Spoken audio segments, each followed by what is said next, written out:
y para lectura del cosmos interior.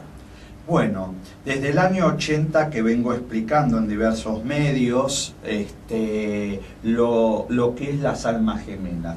Hay muchos escritores que se han enfatizado en hablar de las almas gemelas, en donde han generado una gran confusión y muchas almas crearon la ilusión de encontrarse con un alma gemela.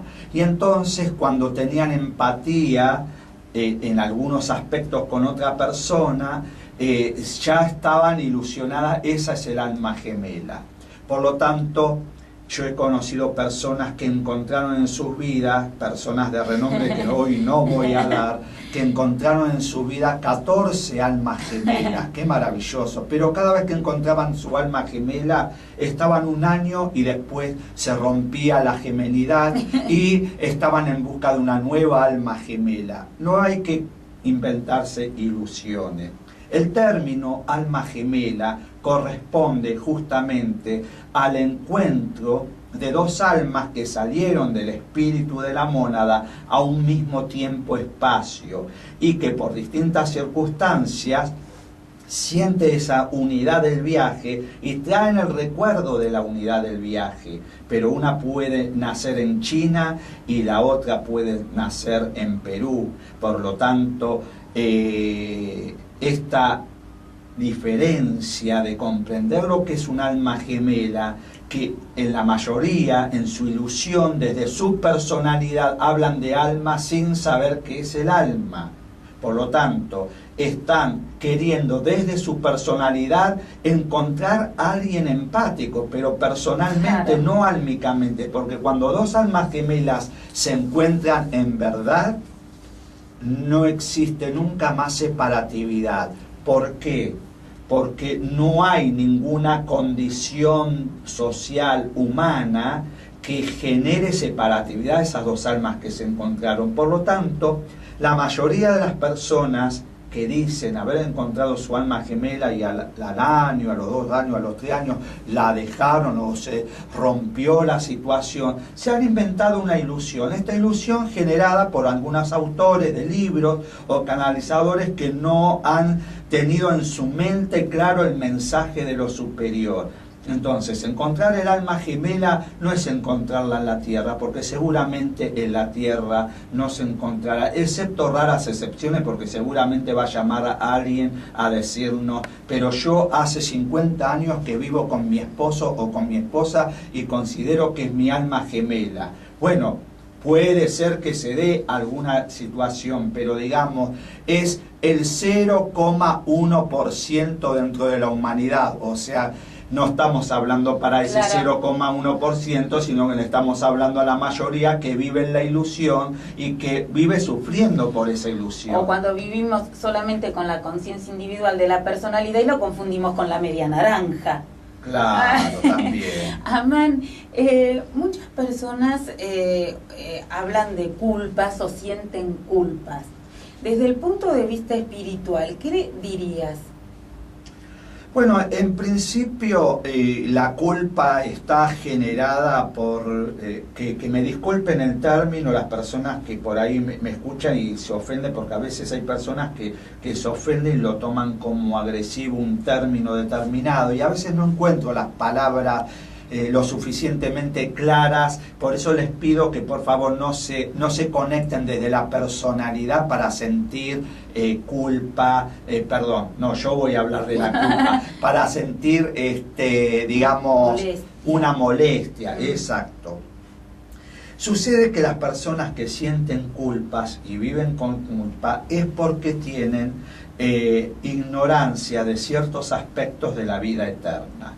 Lamentablemente ha habido manipuleos en la historia de la humanidad en donde se ha jugado constantemente con echar culpas a los demás para manipularlos. Entonces, el que no tiene por ahí una capacidad para preguntarse, pero yo soy culpable de tal cosa realmente, la mayoría de la gente es sometida a través de la culpa, los miedos, los temores, y así son manipuladas. Entonces, pensar esto, si yo, por ejemplo, a ver, les voy a poner algo para que reflexionen, ¿no? Y lo puedan llevar a cualquier actitud de su vida. Sean amplios y trasladen la metáfora que voy a armar en estos momentos para llevarlo en cualquier actitud de su vida. Si yo fuese afgano y ayer todo el mundo hablando de las Torres Gemelas y lo que sucedió hace 10 años atrás, que por otro lado no vamos a entrar en detalles si fue un autoatentado desde Norteamérica o fue los afganos, demás. Es una cuestión que no nos interesa hablar desde este lugar porque nuestra misión es trasladar conciencia de luz. Por lo tanto, si yo fuese afgano, ¿no? Y en el día de ayer todo el mundo pensaría, afganos de porquería, yo me sentiría tirado de ese concepto, me sentiría ensuciado por la acción de unos pocos afganos. Esto es, digamos, momentáneo, ¿no? Porque podíamos pensar y hablar, soy estadounidense, estaría en la rememoración de la bomba atómica en Hiroshima, me sentiría culpable por lo que hicieron algunos autores con la bomba de Hiroshima. O sea, la culpabilidad, ¿desde dónde viene? Me la indigna, me siento relacionado por raza, me siento relacionado por religión, me siento relacionado por grupo étnico, me siento relacionado por una cuestión en un grupo laboral. En un grupo laboral a veces hay un grupo de gente que miran, digamos, con culpabilidad y con asco a alguien que porque piensa o siente diferente se lo está marginando o se está hablando de él mal. ¿Yo qué tengo que hacer en esa situación? Comprender que el otro vive de culpas y yo no tengo que hacerme eco de las culpas vivenciales del otro. Es un problema del otro. Si el otro tiene concepto de moverse en la vida con culpas o con señalamiento de dedos o con enjuiciar, yo tengo que tener claro qué hago yo en mi vida, a quién culpabilizo, ¿qué hago lo que hago cuando lo hago?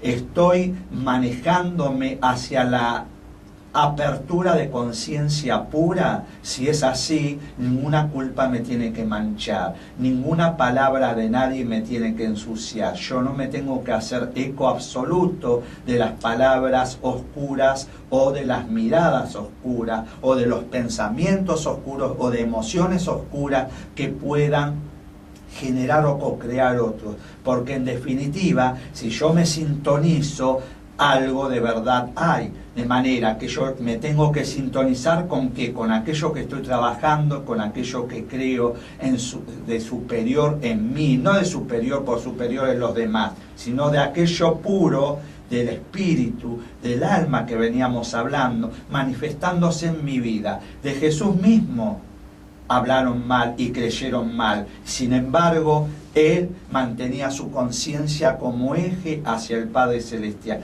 Y esto es lo que se debe aprender para liberarse de las culpas. Sí, y así es, Amán. Y también muchas personas tienen culpa de pensamientos o acciones propias.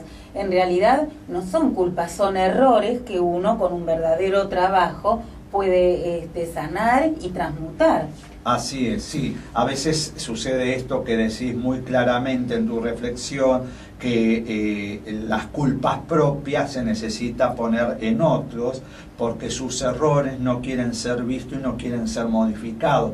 Pero ahí está la diferencia entre lo que se llama espiritualmente el hombre, que es un héroe porque puede vencer sus negatividades y transformar sus negatividades en luz y no estar poniendo sus propias negatividades en los demás, porque allí es donde fracasa el alma, la conciencia del alma. Y una vez más, el trabajo del Merkabah canalizado nos ayuda a sacar, transmutar y encontrarnos con nuestro verdadero ser eterno, como dijimos Exactamente, antes. así es. Amán, a ver, esto es un poco difícil, pero vos lo haces siempre claro y sencillo. A ver si es verdad. Sí, háblanos del ADN distorsionado.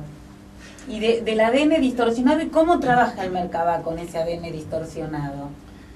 El ADN distorsionado es, digamos, a ver, para que se entienda, la ciencia habla del ADN, pero hay un ADN arquetípico del cual no habla la ciencia y que solo conocemos lo que tenemos más de 40 años de estudios místicos y profunda espiritualidad, ¿no?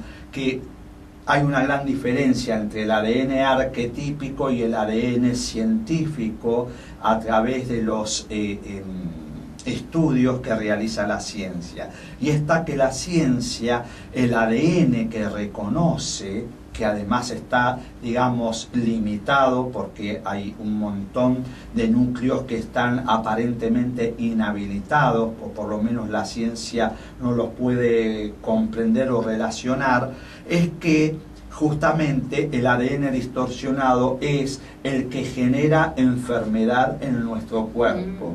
Cuando podemos conectar a través de una práctica profunda y verdadera ese ADN arquetípico, comenzamos a liberar la distorsión del ADN en el cuerpo físico. Por lo tanto, cuando hablo de un ADN arquetípico, estoy hablando de un ADN inmaterial, que es el patrón o plantilla para materializar el ADN físico que conocen nuestros científicos. Por lo tanto, cuando estamos hablando de esto, nos tenemos que dar cuenta de que si nuestra materia se ha distorsionado a causa de emociones negativas, pensamientos negativos, acciones negativas, etcétera, etcétera, estamos generando una distorsión en el programa de la plantilla verdadera, del arquetipo, porque el arquetipo de ese ADN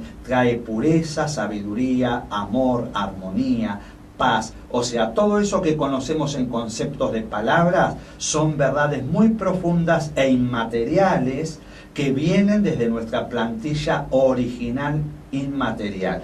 En la materia, muchas veces comenzamos a distorsionar todo eso porque nos movemos, como siempre digo, desde el egoísmo. Estoy primero yo, después yo y siempre yo. Entonces ese egoísmo no permite relacionarse con ese arquetipo puro y sano del ADN que nos dio la posibilidad de experimentar a través de la materia con esta forma humana que tiene origen adámico, porque nuestro ADN inmaterial pertenece al origen adámico. O sea, ese origen adámico es el Adam Kadmon, del cual se habla en Kabbalah y en tantos otros lugares, y que es mucho más simple de los misterios que se generan en esos libros de Kabbalah y demás. Es mucho más simple y mucho más hermoso cuando encontramos la simpleza en eso y podemos conectar nuestra conciencia y sacar todas esos velos, esas frazadas puestas para cubrir una verdad y que solamente pocos la puedan ver. Por eso trabajamos con lo que trabajamos, porque queremos que mucha gente sea liberada, muchas almas sean liberadas y muchas almas vean la verdad. Por eso la práctica del Merkabah canalizado. Así es. Los talleres de Merkabah canalizado comienzan todos los meses. Son 4 clases. El próximo sábado 17 de 15:30 a 17:30 horas, taller interpretando a los grandes maestros. 17:30 horas, todos los sábados 17:30 horas, meditación con sanación guiada por Amán. Así también